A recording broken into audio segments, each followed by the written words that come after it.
Hello, hello, my darlings. Welcome back. Welcome back. We have changed positions today. We are back at the dining room table rather than the altar because we are going to have a little bit of fun decorating some candles.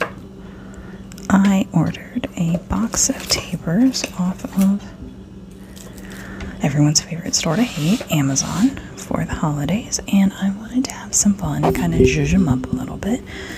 So I figured we could do it together while having a little arts and crafts chat night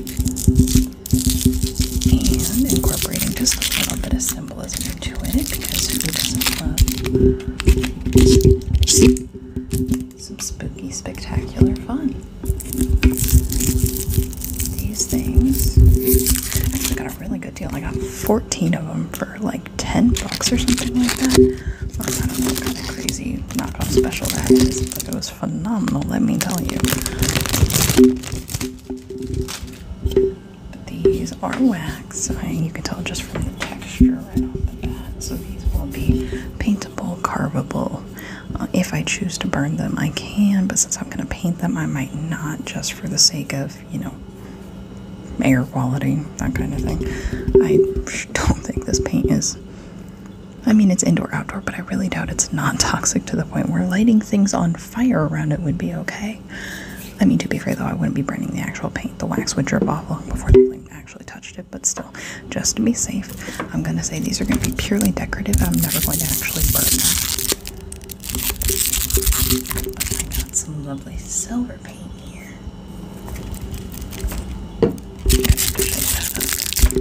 And we're just going to unwrap these candles.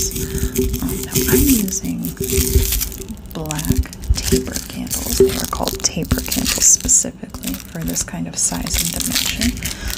They fit in pretty standard little candle holders. This is one I thrifted last year from my friend's wedding. She let me keep a couple of the extra ones from the place settings because she didn't want to keep all of them.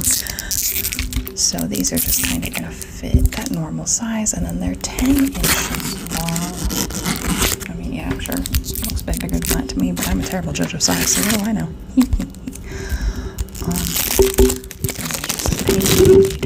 Carving.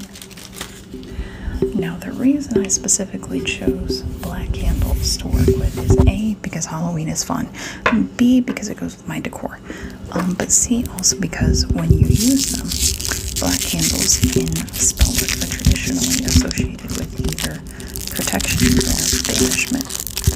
So if you are thinking more selling versus Halloween references for home protection and stuff like that, the original stories of using jack-o'-lanterns to actually,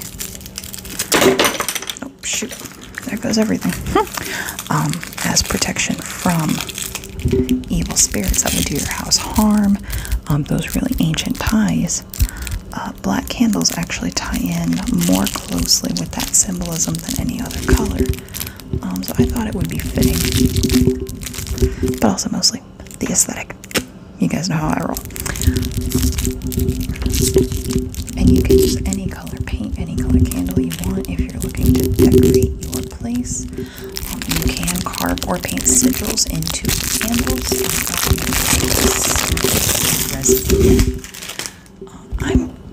As you've seen before, I am not a particularly talented artist, so I'm probably going to do like moons, stars, little fluffy things.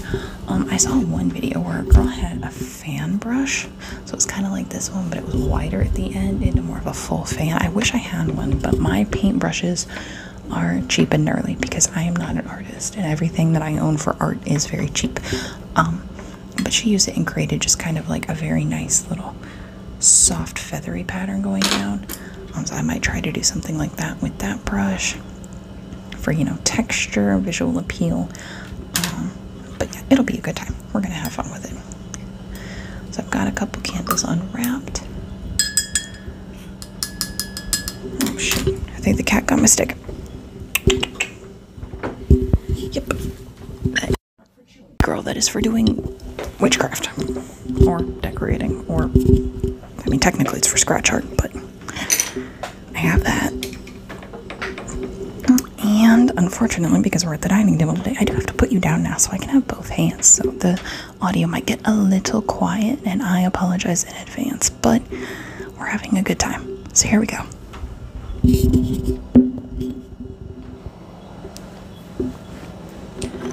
So I think for the first one,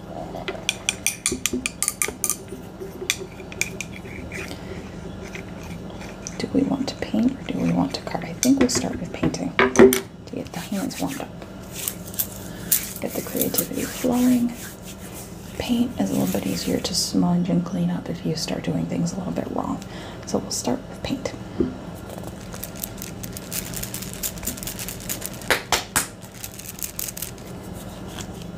Give the paint a good shake. There we go. Yes, I am one of those people who will just paint straight out the cap, straight out the brush. I'm not getting out an easel and all this other stuff and doing nice things while I'm painting. I am a gremlin of the highest order, and I do things in ridiculous ways. Because again, I'm not an artist. My water cup is literally a Coney Island mug that has paint splotches all over it from the paint by numbers stuff. So, candle number 1. So I do want these to look kind of nice. I don't want them to be super sloppy. So I'm thinking...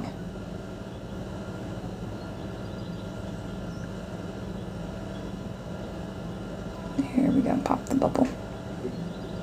Watch your minds, kitties. Don't get dirty on me now.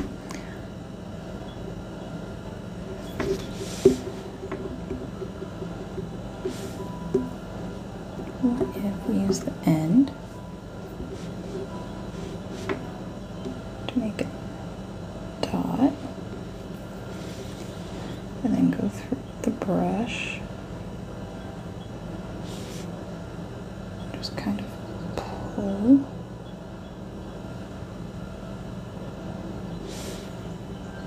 some lines out of that dot.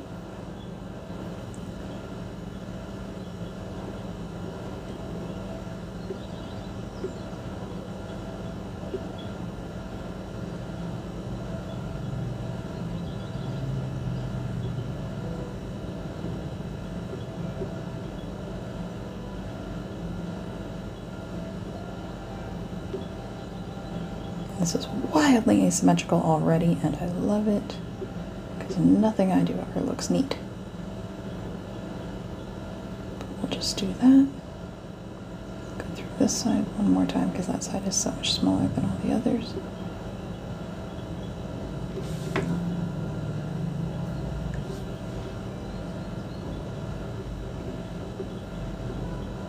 Let's kind of fill in that dot. For some reason I had a missing spot there. But there we go, we got one little star. And then of course, we have to do a moon. So when you're doing moons, it's always tricky to figure out how thick to make it. And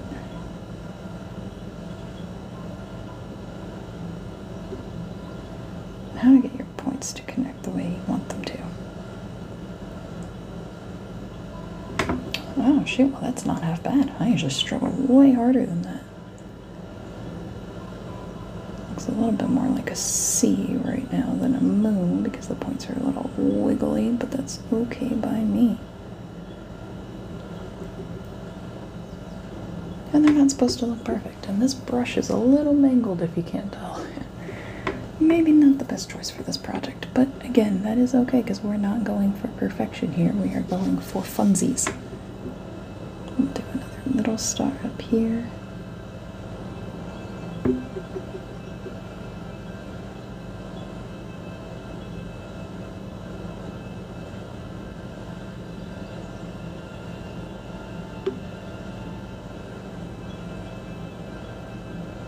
The little crosses. Doesn't look like a star, it looks a little bloppy, but that is okay. And then we could do the other art showroom special.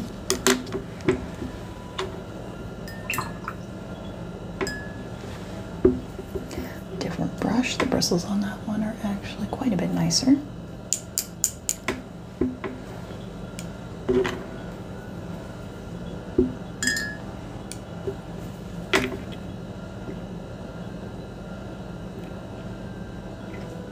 Oh, that paint is stringy in there. That's lovely. Okay. That might have something to do with the overall quality of work I can put out right now.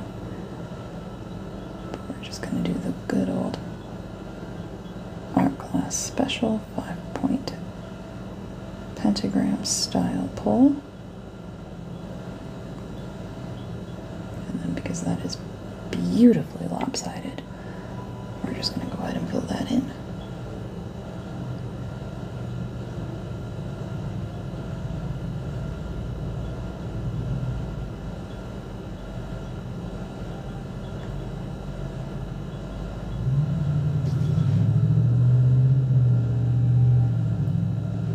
I hear someone revving a something outside, and it's not even the weekend yet. They're having a party with their big engine or whatever it is. I've got neighbors that are bikers. I've got neighbors with some muscle cars. A lot of variety out this way. So there's my gorgeous little star. Let's see, what else do I want to put on here?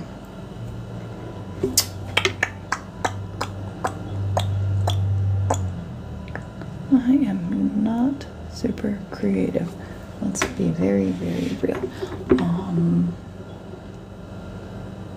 We could do just some lines.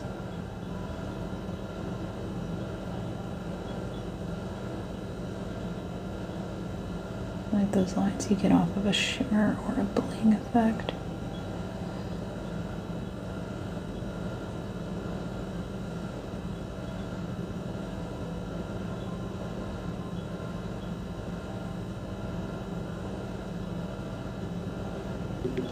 I don't hate it. I don't know if I love it, but I don't hate it. Actually, you know what it kind of looks like? If I do that.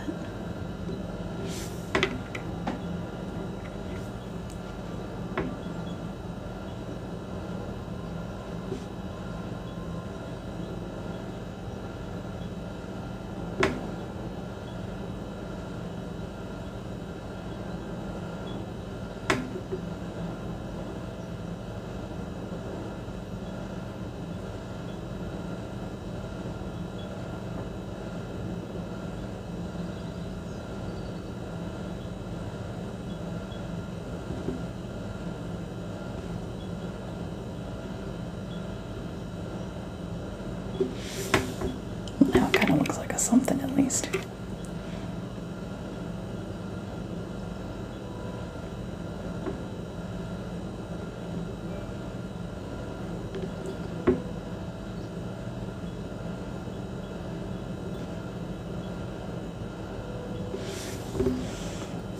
Wonky leaf thing.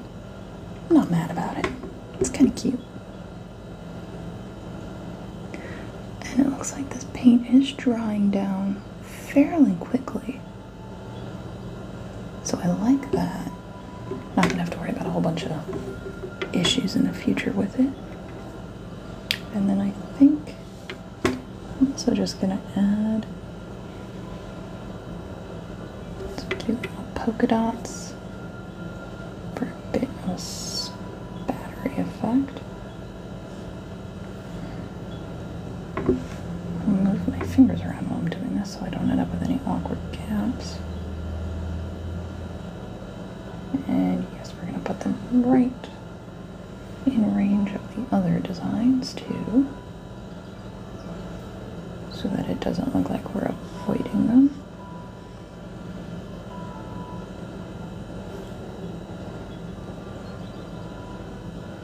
There we go.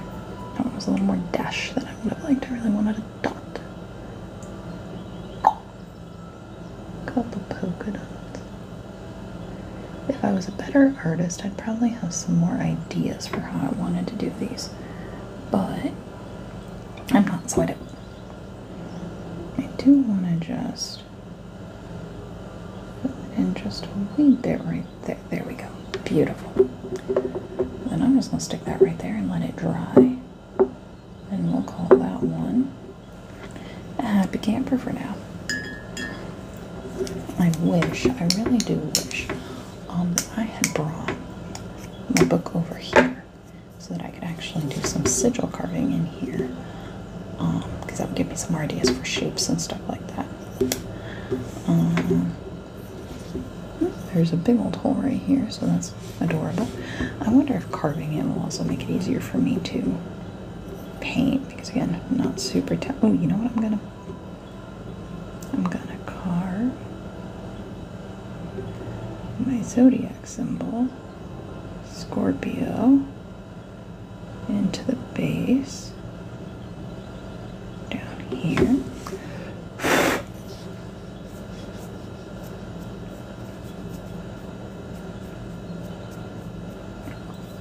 One of the worst parts about covering candles is getting all the little bits off.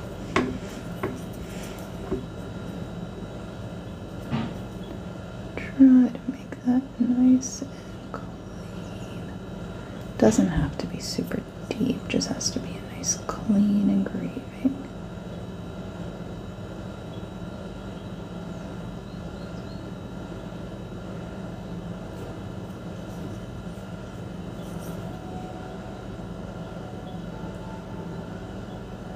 Give it some depth.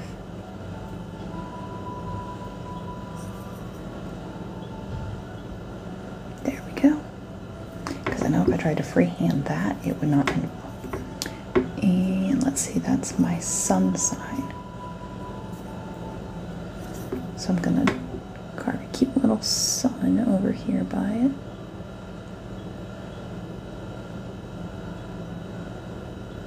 Maybe. You can tell she's not an artist. She can't even make a circle.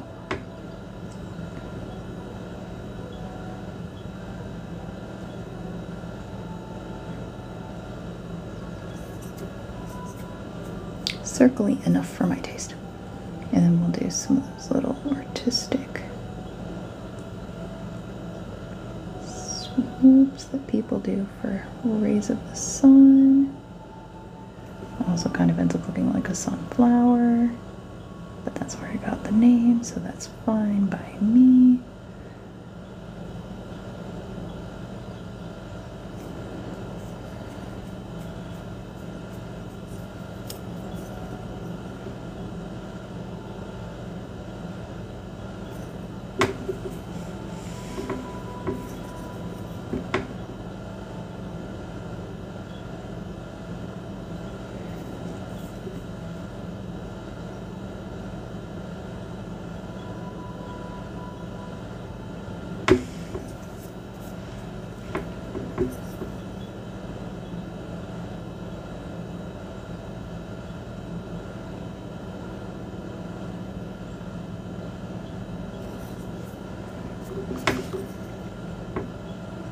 We'll just do some small little squiggles going in between some of the other ones.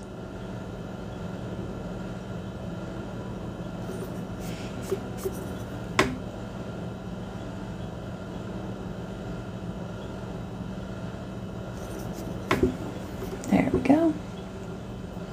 So sun sign, little sun, my moon sign, which is Virgo. Ends up being, well, you can't see the carvings too super well in here except for the lighting, but my moon sign Virgo, the symbol is extremely similar to this one. The big difference is in the tail. So we still have the lead off the M like that with any cursive M. Got that nice lead off. And pull down again, but it kind of does this little like, I don't really know how to describe it, like a loop back around kind of thing. I don't know, that's probably not entirely accurate because of course as soon as I want to do it I can't think of how the Virgo M actually looks.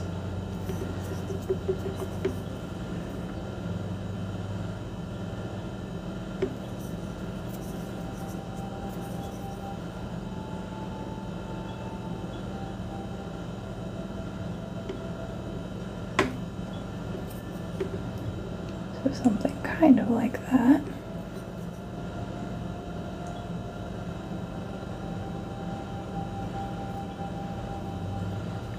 And if you're a Virgo, I am so sorry. I am so sorry if you're a Virgo and this offends you. I'm doing my best, I promise. I can usually remember this kind of stuff really well. But it's one of those things, like, as soon as you need to know it, you forget. So, move that out just a hair more. There we go.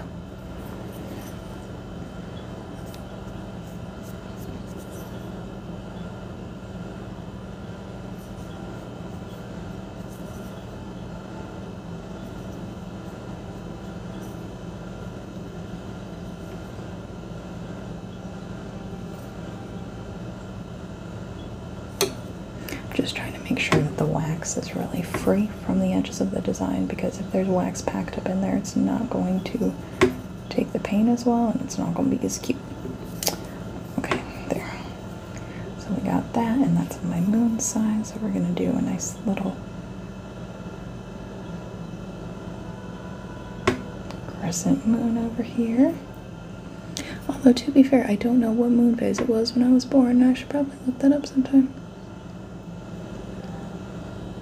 I was born on a Wednesday, though. You know, as they say, Wednesday's child is full of woe.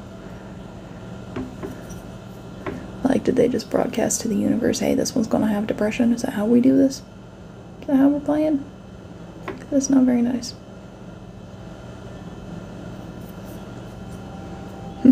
See, that's usually more of the caliber of what it looks like when I try to draw cute little crescent moons. It is not very good at all.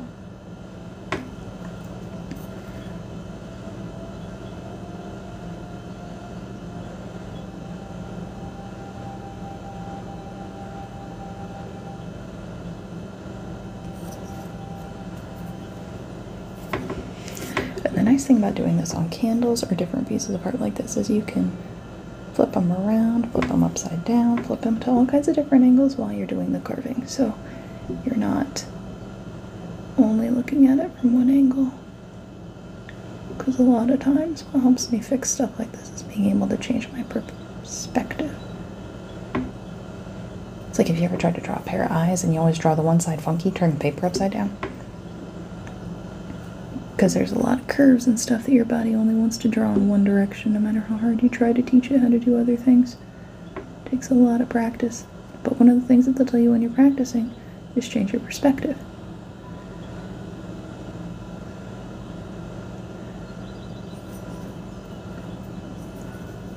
How do I know this? I have friends that are actually very talented artists.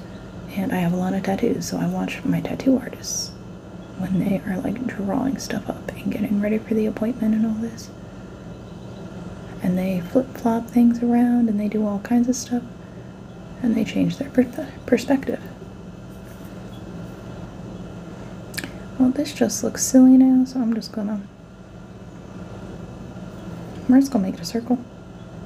Shoot. And I just made a line going off in the other direction. We're just going to aim for a circle. We're going to cut off full moon and say that the texture inside is just craters.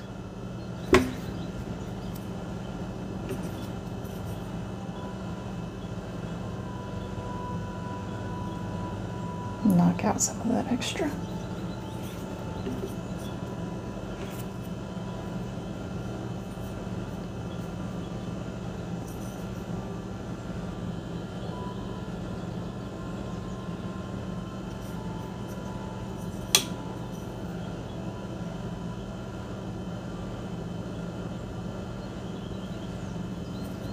Okay. Now my rising sign is one of the easier ones to draw because my rising sign is Gemini. So we're gonna go, how far apart I put those?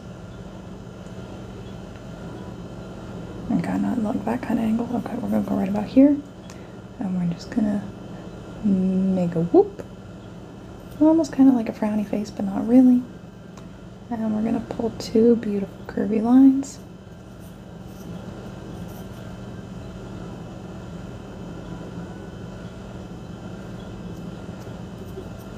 That one's got a little more curve on the top than I would like, but that's okay. Because again, we're not going for perfection.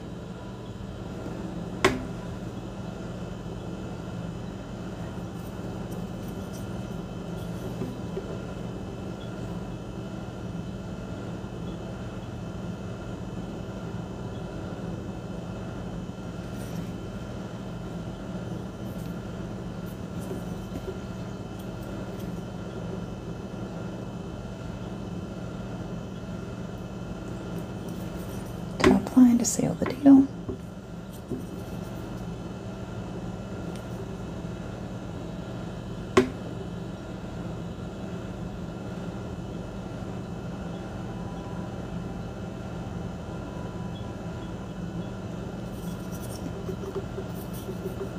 And that's my Gemini symbol. And actually, my best friend is a Gemini. I need to do her chart sometime because her chart's probably mad interesting.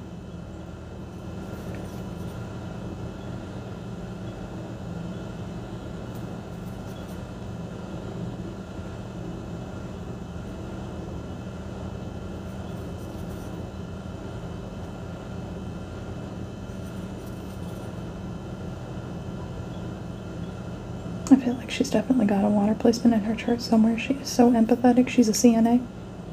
And she's got a bunch of animals all the time. She just attracts positive energy like that. She's a beautiful human. Beautiful soul. And all that empathy you usually get from having a water sign somewhere in your placement. I wouldn't be surprised if it was her moon sign somewhere.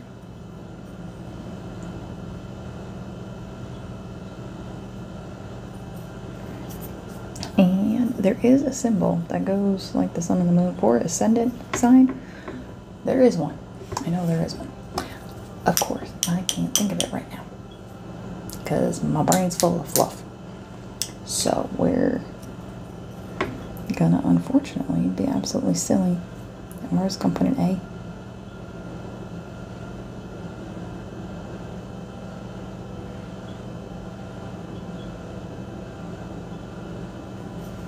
I made it a little fancy. I gave it a nice little curly cue at the end, but we're just going to put an A there.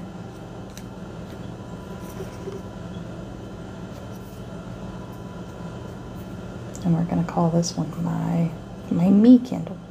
My personal spiritual representation. Beautiful. Love it. And we're going to go through and paint that. Oh, I am so sorry. I did not mean to bump you, darling. I just realized, yep, there's a little bit of wax in the cap. I don't see any in the paint itself, but there's some wax in there. Because I'm a genius. Yes, I am. What else is new? Well, I tend to make a mess out of most stuff I do, so, oh well. And we're going to take our paint. And we're just going to kind of, I overloaded the brush just a little bit. We're just going to follow the grooves.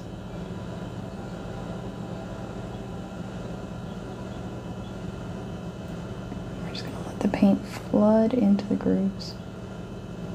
Nice and pretty. God, that paint's real sticky. I wonder if it's, I ordered it online. I don't know if it's any good. Probably should have gone to the store and picked up the paint myself in person, but I didn't. Because I've been working. And I had an infusion and my hand hurts. So I was being lazy and I ordered it online. But there's that part.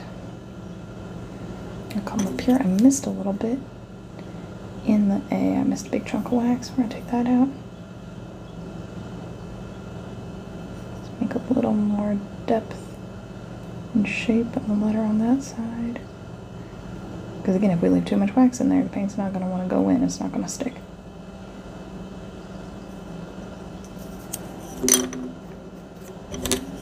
At the end of the day, does it make a huge difference if you carve it and then paint it or just paint it? Probably not. I think the act of carving it gives it a little bit more personal attention. You're spending a little bit more time with it. So you could use that as part of your ritual. If it takes you a while to build up your intention or your manifestation, the carving could give you some extra focus. But is it necessary? No. If you just want to go straight into painting, go right ahead. You definitely do not have to do the extra step. But if the carving part is fun to you, or you feel like it's an important part of ritual for you, go right ahead. You do it however your heart desires. I'm not here to tell you what's right. I'm just here to show you how to have some fun. And then I just wiped away a little bit of the excess that was on the edges from where I flooded it. I tend to do that when I'm painting my dice. I'll just flood the hell out of the number because the numbers are so small and my paintbrushes aren't really that small and I'm not that perfect about it. I just wipe it off. And I'm like, look, it's beautiful. And no one complains. I don't sell my dice. I just give them to my friends. So no one complains because they're just like, oh, hey, free dice. Dice get expensive after a while. If you have dice gremlin friends like mine who play Magic and Warhammer and all that other stuff, and they go through a lot of dice. I also kind of feel like the smudging adds just a little bit of tone and a little bit of character. It's kind of fun. You know, if the government ever needs my fingerprints, they're going to be all over my candles. Not that I did anything that would need government to have my fingerprints.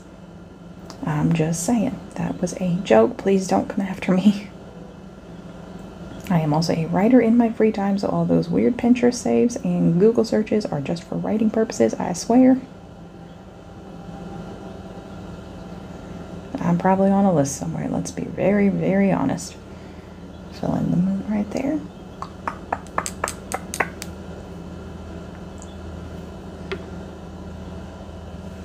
It's so funny. I start getting really into these projects and I forget the whole point of this is actually for me to, you know, be talking and doing things in a specific fashion and actually giving you the ASMR content. Because I am here for my friends that like the tinglies. I only get them under certain situations, and I feel like I get them more when I listen to music or specifically people singing very certain songs or very certain tones. I don't get them as much from talking or repetitive noises, but a little bit. It's when I'm more aware of what's going on around me, it happens more. Unfortunately, more often than not, I am so trapped in my own ding-dang head, I miss out on a lot. Oh, I am so sorry. I'm bumping you again, darling.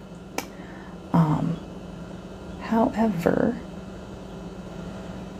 music is one of those things that'll just snap me right into paying attention. So if I hear particularly beautiful music, and it activates my tingles, I notice right away.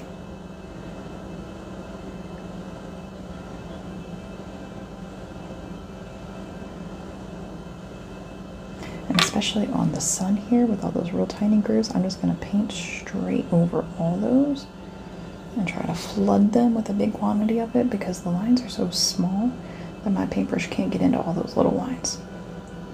So I'm just going to try to push some into the grooves, hit it real hard.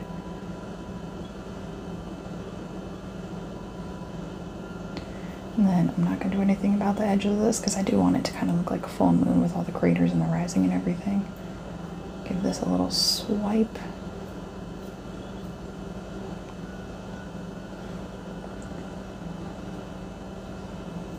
To reveal how that turned out. A little bit of mess up here where my line's kind of gone away from me, but other than that, beautiful. The nice thing about it being wax is if you press just a little bit harder and let your body kind of warm up the candle, the paint bits come off a little bit easier from the smudge areas if you're picky about it. See, comes right off. Then it looks dark again. But once your hands start getting real overloaded with the paint, it gets harder to do. Because then you're just smearing paint on paint.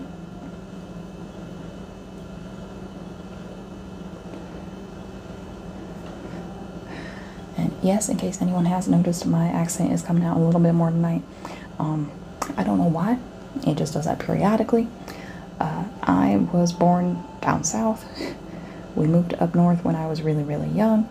And I spent most of my life up here in the northern half of the United States. So my accent is not very good, it's not very strong, and it does not come out a whole lot anymore. It was more of a thing when I was younger, especially if I got real heated about something, it would come out a lot more. I don't know why it's coming out so much today. I mean, obviously, I'm sitting here carving candles, hanging out with you, so I'm in a perfectly good mood.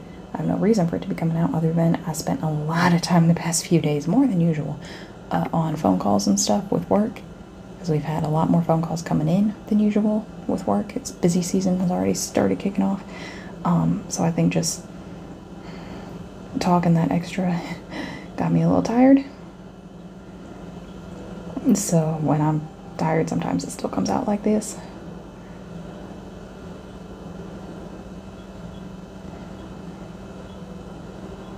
But it is what it is. And again, it's not super strong, so you probably can't notice it a whole lot right now if you're not used to different accents. I probably just sound a little off, a little weird. But it is what it is. And if you can't notice, I'm doing a great job then. I'll take it.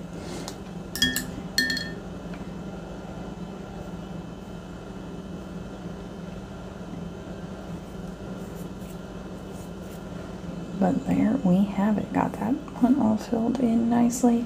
The sun came out nice. There's a couple areas where there's a bit more thick paint than others. But I think the sun turned out pretty decent all in all. Not a perfect circle, but that's okay. And I think this is cute. I like how it turned out. Again, I'm not super bothered by the smudginess of it.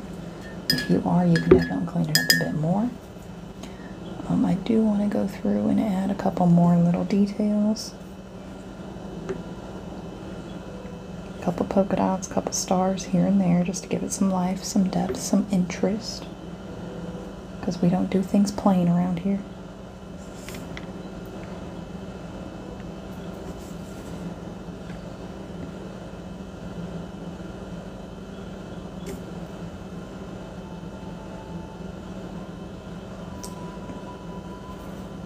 I think this paintbrush might actually be a little too wet right at this moment.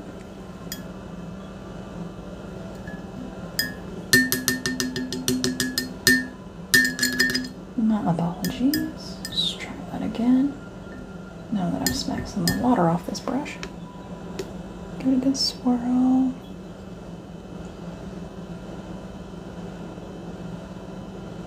There we go. Now it's pulling true.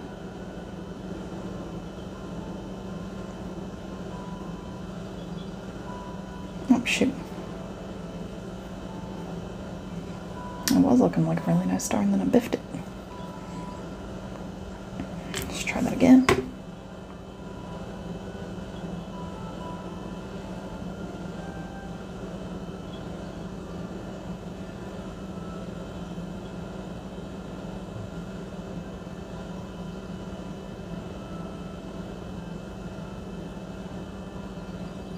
Always that diagonal pull that gives me trouble.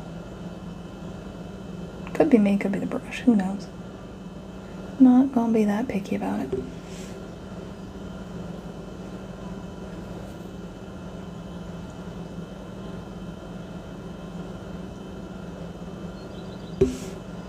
Make a nice little drag up there, make it kind of look like a comet.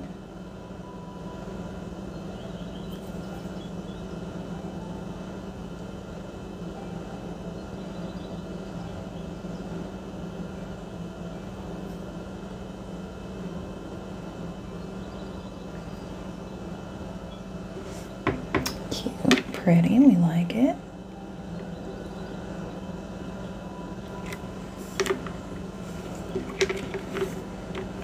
And we'll do another star down here toward the bottom, I think.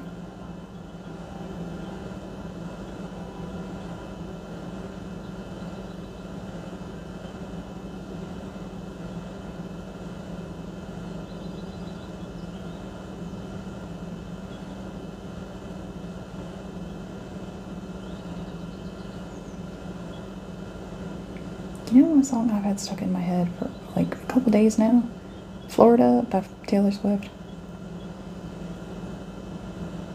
I know she's kind of polarizing right now. A lot of people are like, why she's so great, what she got to do with anything. I like her. I think she's very talented. Since she, does most of the writing and stuff for her songs herself. Very talented. Writing is hard work. But writing, performing, singing, learning, playing guitar, playing piano, all the things that she does, and then still taking the time to donate to all these different things and all the different cities she stops in and all that. I think that says a lot about her character. She never forgets about the little guy.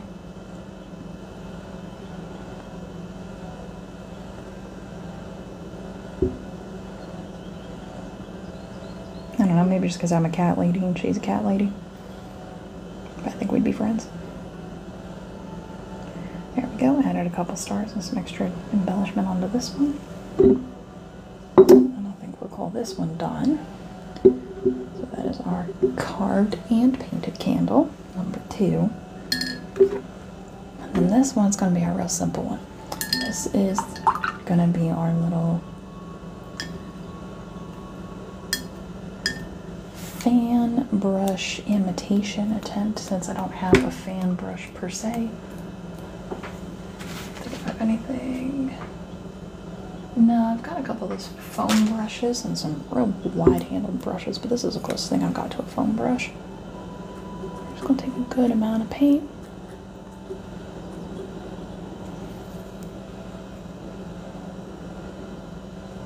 You kind of want the brush to splay out in a way.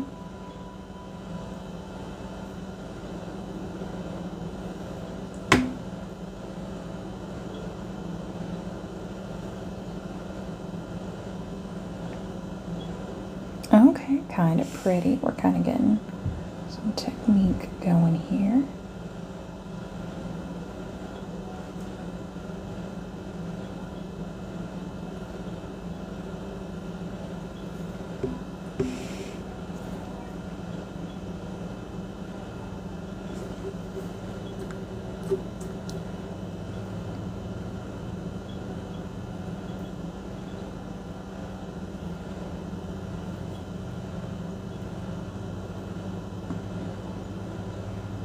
I think the big trick to it's not going over it too many times. I'm going over it too many times to try to force some curves and stuff. I think that's what's going to cause the problems, honestly, is you don't want those weird disconnects and those harsh edges in the middle. You just want to let it flow. And we're going straight to the bottom for more paint. Ooh! And we're going to rotate. I'm not entirely sure how to hold this one right now either. And I touched myself. And I'm just going to start adding a bit more of an angle this time. Kind of ghost it around. I think mine's going to end up looking a lot less like that feather technique and a lot more like smoke or something.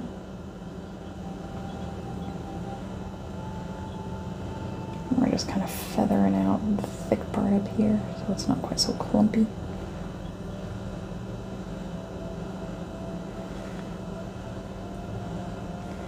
But then it pulled down here, so you got all nice and wispy and stuff.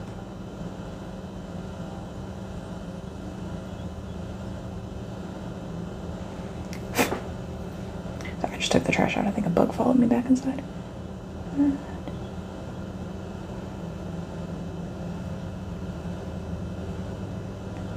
Kind of comes through here.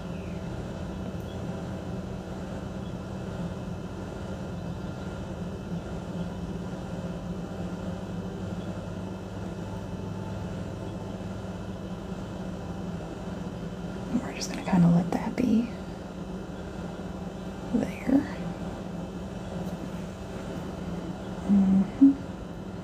I like it. I know the top of it is way oversaturated for what I'm going for.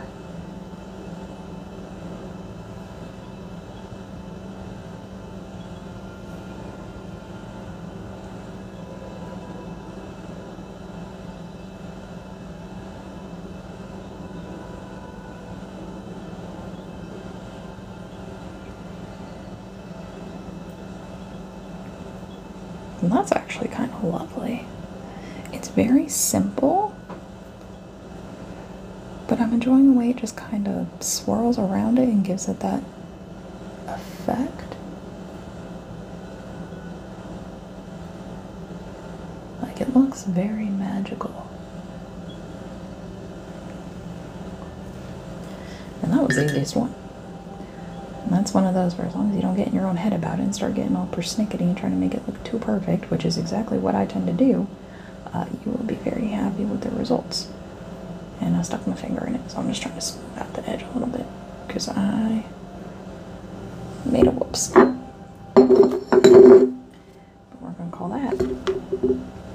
number 3. So I think, my darlings, we're going to call it at 3 candles for tonight. And you never know exactly what you're going to get. But at least it's interesting, yeah? Alright, well, I hope you had fun hanging out with me tonight. I hope you enjoyed our cute little craft time and having a short conversation about colors and magic and arts and crafts and fun times and goofy things. I hope if we don't talk before then that you have a most wonderful, exciting, fun, and blessed Samhain Halloween. If you are in my southern hemisphere, I hope you have an excellent Beltane, not Samhain because you're on the other side of the calendar. But I love you all very much. Thank you so much for hanging out with me tonight. And I hope you have a wonderful evening. Bye.